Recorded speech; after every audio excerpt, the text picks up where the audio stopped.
ഇത് ഭയങ്കര ഒരു ഉടായ്പ വ്ളോഗാണ് കേട്ടോ. ഒത്തിരി ദിവസത്തെ കഷ്ണങ്ങൾ ഇങ്ങനെ കൂട്ടി കൂട്ടി വെച്ചാൽ എങ്ങനെ ഇരിക്കും, അതുപോലത്തെ ഒരു വീഡിയോ ആണ് ഇത്. അതുകൊണ്ട് ഇച്ചിരി പോരായ്മകൾ, ഇച്ചിരി അല്ല ഒത്തിരി പോരായ്മകൾ ഉണ്ടായിരിക്കും. നമ്മൾ ഇതുവരെ നമ്മുടെ വീടിൻ്റെ ഫ്രണ്ടൊന്നും വീടേ കാണിച്ചെന്നില്ല, പിന്നെയാണ് വീടിൻ്റെ ഫ്രണ്ട്. അപ്പോൾ ഇതാണ് കേട്ടോ നമ്മുടെ വീടിൻ്റെ ഫ്രണ്ട്. നല്ല കാറ്റും വെളിച്ചവും കിട്ടും. ഒരേ ഒരു കുറവെന്താണെന്ന് വെച്ചാൽ ഭയങ്കര വെയിലാണ്, തീയാ തെളിയണത്. നമുക്ക് തിണ്ണയിലൊന്നും ഇരിക്കാൻ പറ്റത്തില്ല. പക്ഷേ ഒരു വെയിലെന്ന് വെച്ചാൽ മഴയൊക്കെ പെയ്ത് കഴിഞ്ഞ് ആ കലിങ്ങല്ല ആ തെങ്ങിൻ്റെ ചുവട്ടിലിങ്ങനെ തേങ്ങ ഉണ്ടോ എന്ന് നോക്കിയിട്ട് വേണം ഇരിക്കാൻ. തേങ്ങ ഇഷ്ടം പോലെ ഉണങ്ങി കിടപ്പുണ്ട്. അത് നമുക്ക് അതൊക്കെ പോലെ ഈ തെങ്ങിൻ്റെ ചുവട്ടിലിങ്ങനെ ചായയൊക്കെ കുടിച്ച് ഇങ്ങനെ ഇരിക്കണം, കാറ്റും കൊണ്ട് നല്ല രസമാണ് കേട്ടോ. പിന്നെ അമ്മയുണ്ടായിരുന്നു, ആങ്ങളയുണ്ടായിരുന്നു, നാത്തൂനുണ്ടായിരുന്നു, അപ്പു വന്നായിരുന്നു, എൻ്റെ കുഞ്ഞിനുണ്ടായിരുന്നു, അഭിതേനുണ്ടായിരുന്നു, പിന്നെ ഞാനുണ്ടായിരുന്നു. അങ്ങനെ ഞങ്ങൾ സദ്യയൊക്കെ ഉണ്ടാക്കി. സദ്യയിൽ ഇല്ലാത്തൊരു സാധനം ഉണ്ടായിരുന്നു എന്ന് വെച്ചിട്ടുണ്ടെങ്കിൽ സർലാസ് ഉണ്ടായിരുന്നു. പിന്നെ ഞങ്ങൾ ഒഴുക വറുത്തത്, മീനില്ലാതെ ഇവിടെ ആർക്കും ചോറിറങ്ങത്തില്ല. കോമഡി പറയുമ്പോൾ അതേ ഉണക്കമീനില്ലാതെ ഞങ്ങൾക്ക് ചോറിറങ്ങത്തില്ല എന്ന് പറഞ്ഞ പോലത്തെ ഒരവസ്ഥയാണ് ഇവിടെ. പിന്നെ ഒരു പ്രത്യേകത എന്താണെന്ന് വെച്ചാൽ നിങ്ങൾക്ക് മനസ്സിലായിട്ടുണ്ടാവില്ല. ഞാൻ ഇന്ന് കുറേ നാളുകൾക്ക് ശേഷം, ഒരു 1.5 മാസമായിരുന്നു, അതിന് ശേഷമാണ് ഞാൻ നല്ലൊരു ചുരിദാറും അതായത് ടോപ്പും പാൻറ്റും ഇടുന്നത്. അല്ലാത്തപ്പോൾ ഒക്കെ നൈറ്റിയാണ്, 2 നൈറ്റി എടുത്ത് ഞാൻ പുറത്ത് വെച്ചിട്ടുണ്ടായിരുന്നേ. അപ്പോൾ അത് ഒരു ദിവസം ഇടും, വേനൽക്കാലമുള്ള പെട്ടെന്ന് ഉണങ്ങുമല്ലോ. അപ്പോൾ അത് ഒരു ദിവസം ഇടും, പിറ്റേ ദിവസം മറ്റേതിടും, അങ്ങനെ മാറി മാറി ഇട്ടുകൊണ്ട് നടന്നു. എന്നാന്ന് വെച്ചിട്ടുണ്ടെങ്കിൽ ഞാൻ എല്ലാം പാക്ക് ചെയ്ത് ഭദ്രമായിട്ട് വെച്ചേക്കുവാണ്. എൻ്റെ ഒരു സ്വഭാവം എന്നാന്ന് വെച്ചാൽ പാക്ക് ചെയ്ത് വെച്ച സാധനം, അതായത് അടുക്കി പറക്കി വെച്ച സാധനം ജീവൻ പോയാലും ഞാൻ എടുത്ത് പുറത്തിടത്തില്ല. അടുക്കി പറക്കി വെച്ചത് അതുപോലെ തന്നെ ഇരിക്കണം, അങ്ങനെ ഒരു നിർബന്ധം ഉള്ളതുകൊണ്ട് പിള്ളേരൊക്കെ ഭയങ്കര കഷ്ടത്തിലാണ് എൻ്റെ കൂടെ ജീവിക്കുന്നത്. ഇപ്പോൾ പുതിയ വീടായതുകൊണ്ട് നമ്മുടെ പഴയ വീട്ടിലിങ്ങനെ നമ്മുടെ ക്യാമറ എവിടെ വെക്കണം, എന്ത് ഫോക്കസ് ചെയ്യണം എന്നൊക്കെ നമുക്കൊരു ധാരണ ഉണ്ടായിരുന്നല്ലോ. ഇപ്പോൾ പുതിയ എടുത്ത് വന്നപ്പോഴത്തേക്കും എവിടെ എന്താ വെക്കേണ്ടേ, എന്താ ചെയ്യേണ്ടേ ഒന്നും എനിക്കറിയത്തില്ല. അതുകൊണ്ട് ഒരു വകയായിട്ടോ ഈ വീഡിയോ ഒക്കെ. എന്നാന്ന് വെച്ചാൽ ഞാൻ എടുത്ത് പറയാം, ആ 2 പാത്രത്തിൽ ഇരിക്കണ മീനാണ്. ഒന്നിനകത്ത് ചെമ്മീനുണ്ട്, ഒന്നിനകത്ത് കിളിമീനുണ്ട്. പക്ഷേ ഇത് ഫോക്കസ് ചെയ്ത് കാണിക്കാൻ വേണ്ടിയുള്ള ബുദ്ധിയും ബോധവും ആ സമയത്ത് എനിക്ക് ഉണ്ടായിരുന്നില്ല കേട്ടോ. പിന്നെ ഈ സ്റ്റാൻഡും കുന്തോ ഇതൊക്കെ എവിടെയാണെന്നുള്ളൊരു ബോധവും ഇല്ല. സാമാന്യം ബോധം ഇല്ല, അത് വേറെ കാര്യം. പക്ഷെ ഇപ്പം അതിന് ഒട്ടുമില്ല. എവിടെയാ എന്താ ചെയ്യേണ്ടതെന്ന് ഒരു രൂപം ഇല്ലാത്തതുകൊണ്ടാണ് നിന്ന് വട്ടം കറങ്ങണം. അതായത് നിന്നിടത്ത് തന്നെ നിന്ന് ഒരു 2 റൗണ്ട് ഞാൻ ചുറ്റും. എന്നിട്ടാണ് എന്താണ് ചെയ്യേണ്ടതെന്നുള്ളൊരു ഒരു എന്താ പറയുക, ആ ഒരു സാധനം എൻ്റെ മൈൻഡിലേക്ക് വരുന്നത്. ഇനി ഇങ്ങനെ എത്ര നാളാണോ ഇങ്ങനെ നിന്ന് വട്ടം കറങ്ങാൻ പോണത് ആർക്കറിയാം. എന്തേലും വരുന്നിടത്ത് വെച്ച് കാണാം. ഇന്നലെ അതിന് ബാത്റൂം എവിടെയാ?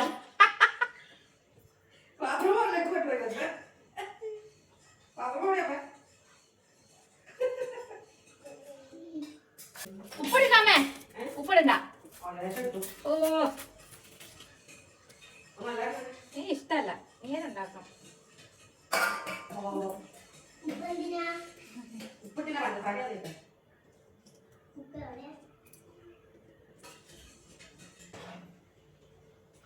അങ്ങനെ കൊച്ചിന് ഓരോ വർഷം ഓരോ അടുത്താ. പിന്നെ എങ്ങനെ പയ്യ തെറ്റായി വരുമ്പോഴത്തേക്ക് അടുത്ത വീട്ടിലേക്ക്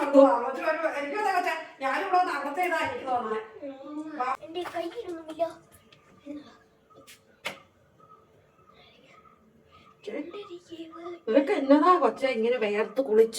ഞാൻ കുളിക്കാൻ പോവാ. അതെ അറിയാം.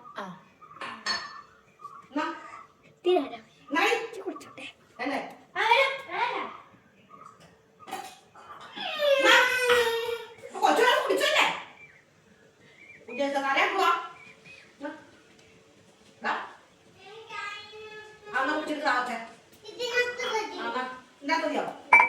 മൂന്നും 4 മക്കളുണ്ടായിരുന്നപ്പോ ഒരു കുഴപ്പമില്ലായിരുന്നു.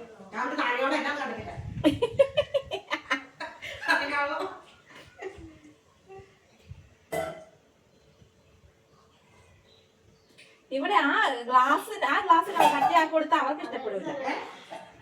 ഗ്ലാസ്സാണ് ഇവിടെ കണക്ക്. അമ്മ നൈസായിട്ട് ഞാൻ ചെമ്മീൻ കിളണ കാണാൻ വേണ്ടി വന്നിരിക്കണം. അപ്പം ഞാൻ പറഞ്ഞു അടുത്ത് കിളിമീൻ ഇരിപ്പിട്ട് വേഗം പോയി തേച്ച് കഴിക്കുമെന്ന്. അങ്ങനെ അമ്മയ്ക്ക് പണിയും കൊടുത്തിട്ട് ബാക്കിയുള്ള പണി ഞാനും കൂടി ചെയ്തിട്ട് ഞാൻ നമ്മുടെ ചെമ്മീൻ്റെ അകത്തെ ആ നടുക്കത്തുള്ള ആ സാധനമില്ലേ, അതിങ്ങനെ മറ്റേ കോർക്കും കൊണ്ട് എല്ലാവരും ഇങ്ങനെ എടുക്കണ കാണാം. പക്ഷെ ഞാനത് നോക്കിയിട്ട് എനിക്ക് പറ്റില്ല. ഞാൻ അവസാനം എൻ്റെ ആയുധം തന്നെ, അതായത് കത്തി തന്നെ എടുത്ത് അതിൻ്റെ നടു കീറിയിട്ട് പയ്യെ ഇങ്ങ് വലിച്ചെടുത്തു കേട്ടോ. അതെങ്ങനെയാണെന്ന് എനിക്ക് ഇതുവരെ മനസ്സിലായില്ല കേട്ടോ, ആ ഫോർക്കും കൊണ്ട് എടുക്കണത്.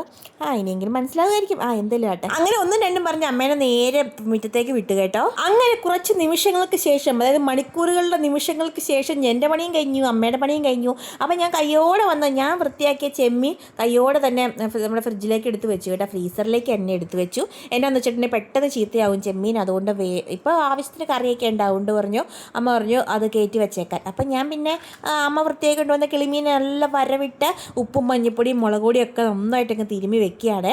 അപ്പോൾ അമ്മയോട് തിരുവാൻ പറഞ്ഞപ്പോൾ അമ്മ പറഞ്ഞു അമ്മ ഇങ്ങനെ മണ്ണിനകത്തൊക്കെ ഇങ്ങനെ എന്താ പറയുക വളമൊക്കെ ഇട്ട് മണ്ണിങ്ങനെ വാരി കൃഷിപ്പണിയല്ലേ, അപ്പോൾ അതൊക്കെ ചെയ്ത് നമ്മുടെ നഖമൊക്കെ ഇങ്ങനെ ഭയങ്കരമായിട്ട് പോയിരിക്കുകയാണ്. അപ്പോൾ ഉപ്പും മുളകൊക്കെ വീഴുമ്പോൾ നല്ല നീറ്റിലാണ്. അപ്പം ഞാൻ പറഞ്ഞു ഞാൻ തിരുമ്മിക്കൊള്ളാമെന്നും പറഞ്ഞ് ഞാൻ നന്നായിട്ടൊക്കെ തിരുമ്മി മാറ്റി വെക്കുകയാണ്. അതിനിടയ്ക്ക് അമ്മയുടെ പപ്പായി വിളിച്ചിട്ട് നാളെ ഇങ്ങോട്ട് പോരെ എന്നും പറഞ്ഞ് പറയണ്ടായിരുന്നു. അപ്പം ഞാൻ പറഞ്ഞു ഞാൻ സൺഡേ വിട്ടേക്കാം പപ്പയെ 2-3 ദിവസം നിൽക്കട്ടെ എന്ന് പറഞ്ഞ് ഞാൻ പപ്പാനെ വിളിച്ച് സമ്മതിപ്പിച്ച് പിന്നെ ഞാനും അമ്മയും കൂടെ ഞങ്ങളുടെ പരദോഷയുടെ കഥകളിലേക്കും കടന്നു. ഇതിൻ്റെ എല്ലാ ഇടയ്ക്ക് ഞങ്ങൾ നല്ല മുണ്ണുങ്ങും നല്ല നന്നായിട്ട് ഫുഡ് അടിച്ചിട്ടുണ്ടായിരുന്നു കേട്ടോ. അതൊന്നും വ്ളോഗാക്കാൻ പറ്റില്ല, വിവരമില്ല വിദ്യാഭ്യാസം ഇല്ലാന്ന് പറഞ്ഞ പോലെ. അപ്പോൾ ഈ ഫോൺ എവിടെ വെക്കേണ്ടത് എന്താ ചെയ്യേണ്ടതെന്നൊന്നും അറിയത്തില്ല. അത് കഴിഞ്ഞിട്ട് ഞങ്ങൾ പുറത്തുനിന്ന് പോയി. പുറത്തു പോയത് വലിയൊരു കഥയാണ്. കറക്റ്റ് ചോറ്റാനിക്കര അമ്പലത്തിൻ്റെ മുകളിലത്തെ റോഡിൽ അത് കേട്ടത്തിൽ വെച്ച് വണ്ടി നിന്ന് പോയത്. ബാറ്ററിയുടെ എന്തോ കംപ്ലൈൻറ്റ് ആണ്. അപ്പോൾ എന്നോട് ചോദിച്ചു നീ തള്ളാവോടിയെന്ന് ചോദിച്ചു. എന്ന് പറഞ്ഞു ഞാൻ തള്ളാന്ന്. അപ്പോൾ അഭിത്തേട്ടൻ ചോദിച്ചു നിനക്ക് നാണക്കേടാണെങ്കിൽ വേണ്ട കേട്ടോ എന്ന്. ഞാൻ പറഞ്ഞു നമുക്ക് എന്നാ നാണക്കേടാ അഭിത്തേട്ട, നമുക്ക് ഒരു കുഴപ്പമില്ല, നമ്മൾ തള്ളിയിരിക്കും. നമ്മൾ അങ്ങനെ ഞങ്ങൾ തള്ളി വർക്ക്ഷോപ്പിലൊക്കെ കൊണ്ട് വെച്ചു. അങ്ങനെ വണ്ടിയൊക്കെ സ്റ്റാർട്ട് ചെയ്ത് ഞങ്ങൾ സെറ്റാക്കി കേട്ടോ. വണ്ടിയൊക്കെ പണിത് ഒരു ദിവസത്തെ കാര്യം പോയി, അത് വേറെ കാര്യം. പിന്നെ വീട്ടിൽ വന്നിട്ട് കുഞ്ഞിൻ്റെ അമ്മ ഇങ്ങനെ പിറ്റേ ദിവസം പോകാനൊക്കെ ആയിട്ട് ഇങ്ങനെ വന്നിട്ട് അമ്മയ്ക്ക് പറഞ്ഞിട്ട് കേൾക്കണില്ല. പപ്പായ്ക്ക് പനിയാണെന്നും പറഞ്ഞ് വിളിച്ചു. അപ്പോൾ അങ്ങനത്തെ സംഭവമൊക്കെ കാണുന്നത് അമ്മ പാക്ക് ചെയ്യുവാണ്. അപ്പോൾ അമ്മയുടെ അമ്പലത്തിൽ പോകാൻ വേണ്ടി ബ്ലൗസൊക്കെ എടുത്ത് വെച്ചിട്ട് അപ്പോൾ കുഞ്ഞും കണ്ടതേ ആ ബ്ലൗസൊക്കെ എടുത്തിട്ട് പാകമാണോ നല്ലതാണോ എന്നൊക്കെ ചോദിക്കട്ടോ. അപ്പോൾ ഞാൻ ചുമ്മാ ഇങ്ങനെ വീഡിയോ എടുത്തോണ്ടിരുന്നതാണ്. നമുക്ക് എല്ലാവരും കണ്ടന്റ് ആണല്ലോ. അപ്പോൾ അവനും നല്ലൊരു കണ്ടന്റൊക്കെ തന്നു. അങ്ങനെ അടിപൊളിയായിട്ട് ഇന്നത്തെ ദിവസം തീർന്നു.